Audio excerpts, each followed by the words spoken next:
Hello, my name is Cheryl Casson. I am an RN through Nebraska Methodist College. I want to thank you for allowing me to present to you today. My topic is on the lack of mental health care in Iowa. Mental health includes our emotional, psychological, and social well-being. It affects how we think, feel, and act. It also helps determine how we handle stress, relate to others, and make choices in life. Mental health is important at every stage in life, from childhood and adolescence through adulthood. According to doctors, the exact cause of most mental illnesses is unknown, but may be a combination of genetic, biological, psychological, and environmental factors, not personal weaknesses or character defect. Amid the mental health crisis, Iowans need to be educated on what mental health is and how families can receive help that is needed. Unfortunately, due to the lack of qualified healthcare professionals, the increasing mental health care cost, staff expense, lack of vision from the government, and the privatization of mental health, Iowans' current state of mental health care is inadequate in meeting Iowans' needs. Iowa's approach to mental health is dependent on accessibility, availability, and acceptability of the services across the counties. However, the state of Iowa have a moral obligation to provide mental health care to Iowans. Mental health is by far the topic priority in Iowa as a policy issue. In fact, for far too long, families and providers have been dealing with mental illnesses concerns that are now being addressed. The fact is, Iowa consistently ranks one of the worst states for mental health care according to the Treatment Advocacy Center. I believe that we need to increase access to high quality, evidence based mental health service to all at risk Iowans by advocating for prevention services and early identification of at-risk individuals, by providing integrated service as well as caring for and the treatment of all Iowans with community-based recovery as the goal. Various cultures throughout history have viewed mental illness as a form of religious punishment or demonic possession. In ancient Egyptian, Indian, Greek, and Roman writings, mental illness was categorized as a religious and personal problem. Hippocrates treated mental illness by changing a patient's environment or occupation or administering medication. In the Middle Ages, mental illness was viewed as being possessed and in need of religion or confinement. Dorothy Dix lobbied for better conditions for the mentally ill. Mental illness' earliest forms of treatment were bloodletting, purging, insulin and coma therapy, metrazole therapy, and lobotomies. All were ineffective treatments for mental illness. The American Nursing Association, the ANA, detailed the scope of the licensed practicing nurse as to protect, promote, optimize the health and abilities of the individual, prevention of illness and injury, to advocate in the care of individuals, families, groups, communities, and the population, wherever care is needed, whenever there is a need for nursing knowledge, compassion, and expertise. The nurse is to obtain positive patient outcomes in keeping with nursing's social contract and obligation to society, in combination with the nurse practitioner for the effective treatment of individuals, families, groups, and communities. The scope of the psychiatric mental health nurse practitioner, the PMHNP, provides holistic care for individuals, which bridges the gap between physical and mental health care. In the rural setting, the PMHNP provides collaboration with providers to reduce unnecessary inpatient admissions. In areas with limited providers, the PMHNP extends service availability to assist with cost-effective mental health care, according to the Vanderbilt University School of Nursing. Licensed professional counselors, LPCs, and other non-physician mental health providers provide most mental health services, often working in community-based settings where psychiatrist shortage exists. According to Iowa Legislative Code 154D.1, LPCs do not have the authority to diagnose individuals with mental illness. And without the ability to diagnose, LPCs refer individuals and families to licensed professionals with the authority to diagnose. The licensed professional, specifically the physician, uses ethical codes to assist in the decisions and in practicing in accordance with set standards that are expected by the family, the individual, the family, and the community. The physician maintains the ethical principles of autonomy, beneficence, non-malfeasance, and justice in all cases to guide in mental health care practice. According to the U.S. Census Bureau, Iowa is home to more than 3 million people. The National Alliance of Mental Illnesses, the NAMI, states more than 1 in 5 adults, or roughly 600,000 Iowans, live with some form of mental illness, and about 37,000 grapple with serious mental illness daily.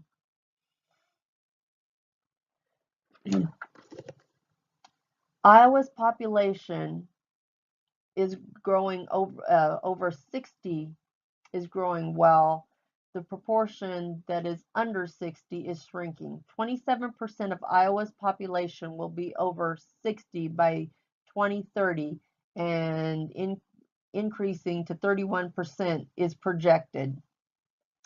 That means in my statistics in my slides that you will see 5 through 8, Iowa is mostly predominantly white state that has the gender is mostly even. There's more females than males, but it's an older state, and it is predominantly a white state, but it is largely a rural setting, and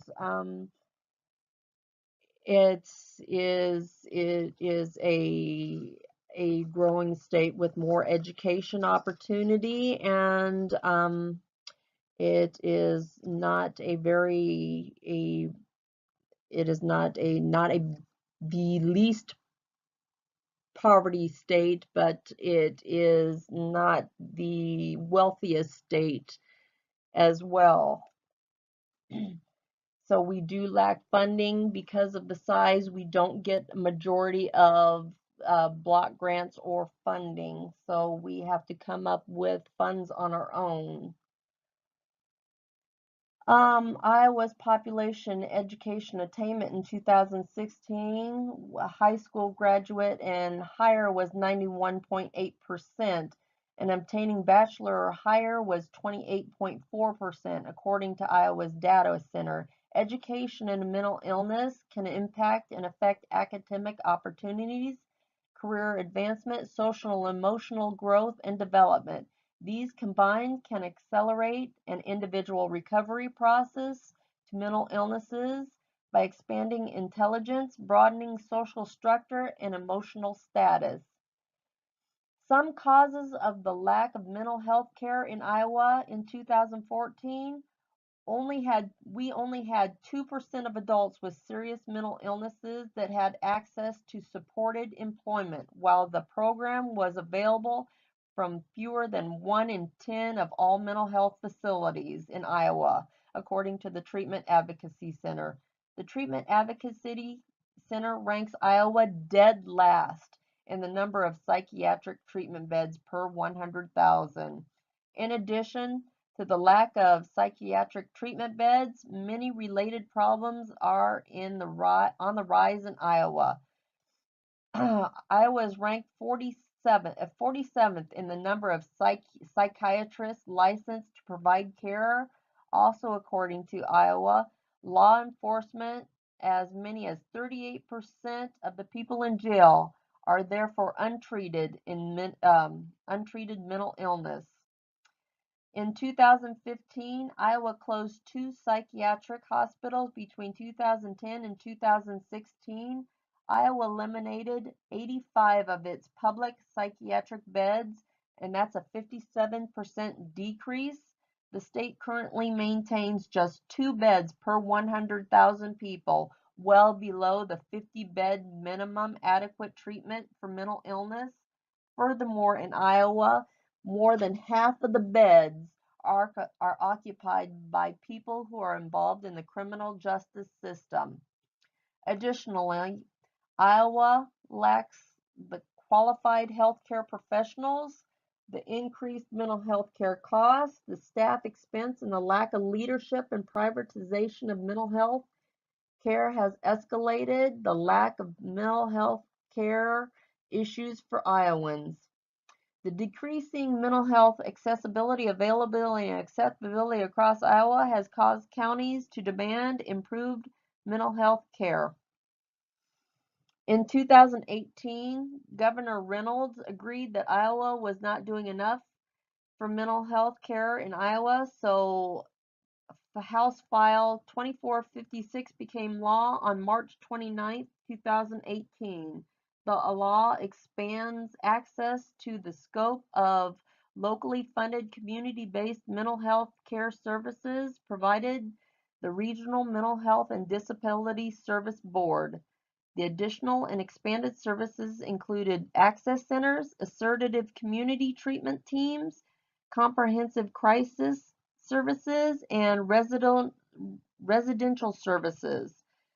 Also, with this file, the 2456, the acts related to behavioral health, including provisions relating to involuntary commitments, hospitalizations, the disclosure of mental health information to law enforcement professionals, mental health and disability service. The second law is the Senate File 2113, is an act requiring school employees training and protocol relating to suicide prevention and the identification of adverse child experiences and strategies to mitigate toxic stress response. Another House bill passed in July 2018 called the Helping Families of Mental Health Crisis Act, the 422-2, to increase the availability of psychiatric hospital beds and boost treatment for young mental health patients. It is still waiting a Senate approval. Other available resources for Iowans are government agencies, nonprofit agencies, and special interest groups. The first governmental agency is the Substance Abuse and Mental Health Service Administration that provides an interagency effort to coordinate programs, share knowledge, advance behavioral health alongside other national health priorities. This agency is an operating division of the U.S. Department of Health and Human Service, which allows the Behavioral Health Coordinating Council to body which chief goal is to share information, identify and facilitate, collaborate, action-oriented approaches to address the Health and Human Service behavioral agenda without duplication of effort across the department. The second agency is the Iowa Department of Health and Human Services, which operates the Division of Mental Health and Disability Service, and it's responsible for planning, coordinating, monitoring, improving, and partially funding mental health and disability services for the state of Iowa. The division provides leadership, direction, advises, planning, and coordinates for all the counties of Iowa. This division works with providers to assure quality of care and maintaining standards that is easily accessible and effective. The third agency is the Iowa Department of Public Health, a nonprofit organization that collaborates with the health care providers, policymakers, businesses, and many other working together to promote and protect the health of Iowans. Public health strives to improve the quality of life for all Iowans by assuring access to quality population-based health services. These government agencies promote and provide access to nonprofit agencies, special interest groups for mental health. Mental health services provide nonprofit agencies are all the local health department responsibilities for monitoring public health risks, coordinating responses to public health risks, and setting and enforcing public health standards. Health departments are particularly active in preventing the spread of disease, ensuring a clean water supply, and promoting a healthy environment and healthy behaviors among the public. The second local nonprofit agency is the Pottawatomie County Public Health Department, the Visiting Nurses Association, which provides expert home health, hospice, and palliative and compassionate care to individuals, families, and the community. The VNA also provides immunizations for those who qualify, biohazardous disease investigation on reportable disease, homemaker services, education and health assessments, lead testing, the WIC program, Growing Great Kids curriculum of Pot County. And the third nonprofit organization is the National Alliance of Mental Health. It serves as a catalyst around advocacy, education, support, public awareness so that all Iowans affected by mental health can lead better lives. They advocate at the county, state, and national levels for non-discriminatory access to quality health care, housing, education, and employment for people with mental illness. Iowans' mental health care attempts for improvements are fragmented while Iowa needs more financial resources, more health care providers, more access to mental health care, and more resources to keep behavioral health individuals healthy. Two alternative ways to address the lack of mental health care in Iowa involves accessibility, availability, and acceptability of services in Iowa. My first initiative is to establish a nurses network into the urban and rural community settings across Iowa.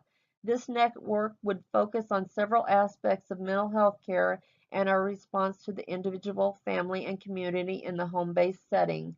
In this program, nurses would offer e-health, telehealth, podcast information to the individual and the community, as well as crisis intervention services such as hotlines, prevention lines, and referral lines to individuals at risk. This initiative would offer a mobile response crisis team for unforeseen events or community trauma. Our network would offer workplace assistance programs, medication assistance treatment, and we would offer homeless and helpless assistance programs.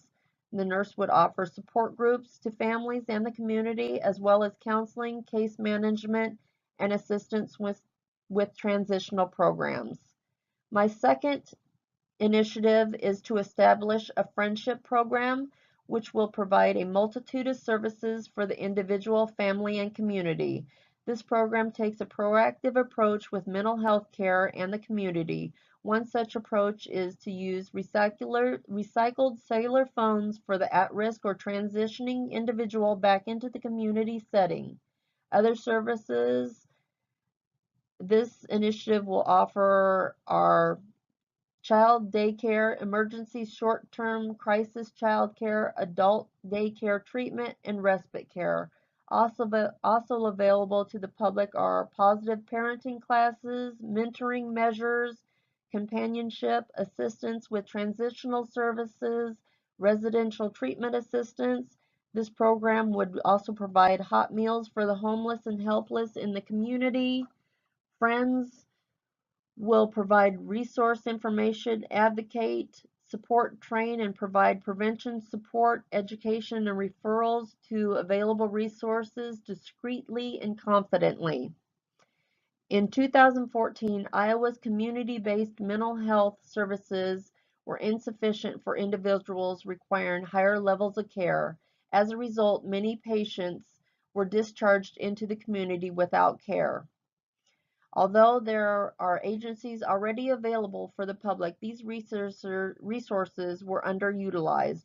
Due to the lack of mental health care in Iowa, counties became more accountable, accessible, and available to the individual and the community. In 2015, according to the Treatment Advocacy Center, Iowa closed 2 psychiatric hospitals while leaving the remaining 2 open, but with potential for closure. In 2017, Iowa ranked last in the number of psychiatric treatment beds, with only 2 beds per 100,000 people. Furthermore, more than half the beds were occupied by the criminal justice system. The incarcerated take 38% of the beds in Iowa, and some people are only incarcerated for untreated mental illness. In addition, Iowa ranked 47th in the number of practicing psychiatrists. Between 2010 and 2016, Iowa eliminated 85% of the public psychiatric beds. Iowa needs advocates to provide mental health programs to enhance and maintain a healthy state. Funding for local mental health programs and services is challenging with the federal government because funds are allocated to support mental health in each state. Iowa receives a smaller allotment money due to the population size. Along with these discretionary funds, counties can apply for block grants, which are dedicated to improving mental health services nationwide. Iowa, however, has been empowering counties to create their own funding through local sales and property taxes. Each program mentioned has specific criteria that can qualify for mental health grants and mental first aid funding. Although a vast majority of these programs are dependent on nonprofit agencies, volunteers, and the community to decrease cost of the initiatives. The budget for the initiatives is a projection, it is of an accumulation of cost, but it would be the most cost-effective program that provides the necessary services with the least amount of overhead. Available to Iowa agencies and support groups is the Second Chance Act and the Primary and Behavioral Health Care Integration Funding. Second Chance is a nonprofit organization that provides funds to reduce recidivism and improve outcomes for people returning to the community from incarceration. The Primary Behavioral Health Care Integration Fund is supported by Sam SAMHSA and provides grants to programs to establish projects for the provision of coordinated integrated services in the community setting. Other potential sources of funding for mental health programs are waivers, the Hawkeye One insurance for low cost and no cost health care program access. In Iowa, Medicaid will cover mental health services under Iowa Health and Wellness Coverage Programs. Medicare doesn't cover community-based mental health programs, but does cover inpatient and outpatient treatment. When supplementing funds for projects, donation, fundraisers, volunteers, auctions, goodwill donations from the private sector are other profitable ideas to assist with sustainability. The Nursing Network initiative offers job satisfaction with positive, rewarding individuals and patient outcomes. Secondly, nurses provide easy access to information for individual increasing nursing network possibilities. The third advantage is job security for the nurse in the mental health care field, especially with increased need for mental health in Iowa. The disadvantages for the nursing network would be the lack of gratitude with difficult and aggressive patients and the community members. Second, nursing is an emotionally stressful, especially when the nurse becomes attached to the individual or the community. The third disadvantage to the nursing network is that it can be dangerous to the nurse depending on their struggles in the community. An advantage to the friendship program is the sense of belonging and the feeling valued by the group or the community. A second advantage to this program would be it provides round-the-clock monitoring and intervention support. A third advantage is that it offers a more traditional treatment method which encourages compliance. Some disadvantage to the friendship program are privacy. Everyone has access to sensitive personal information.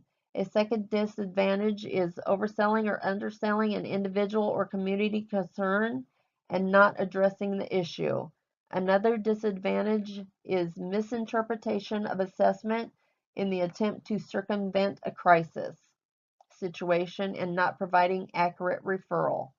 Both programs have the potential disadvantage of nursing shortage, which could lead to potential non-reimbursable services with long-term effect of destabilization and downsizing of the programs, leading to program sustainability. The Nursing Network Initiative was implemented as a program that incorporated screening and outreach by nurses to address the mental health status in Iowa. The program has the potential to be effective and sustainable by reducing the need for inpatient hospital stays for mental illness. The Friendship Initiative has a proactive approach with the potential of becoming effective and sustainable through the transformation of people's lives, implementing compassion with respect in an integrated approach to enable the individual to transition back into the community effectively. These initiatives are needed, and the demand for these programs is only increasing as awareness occurs throughout Iowa.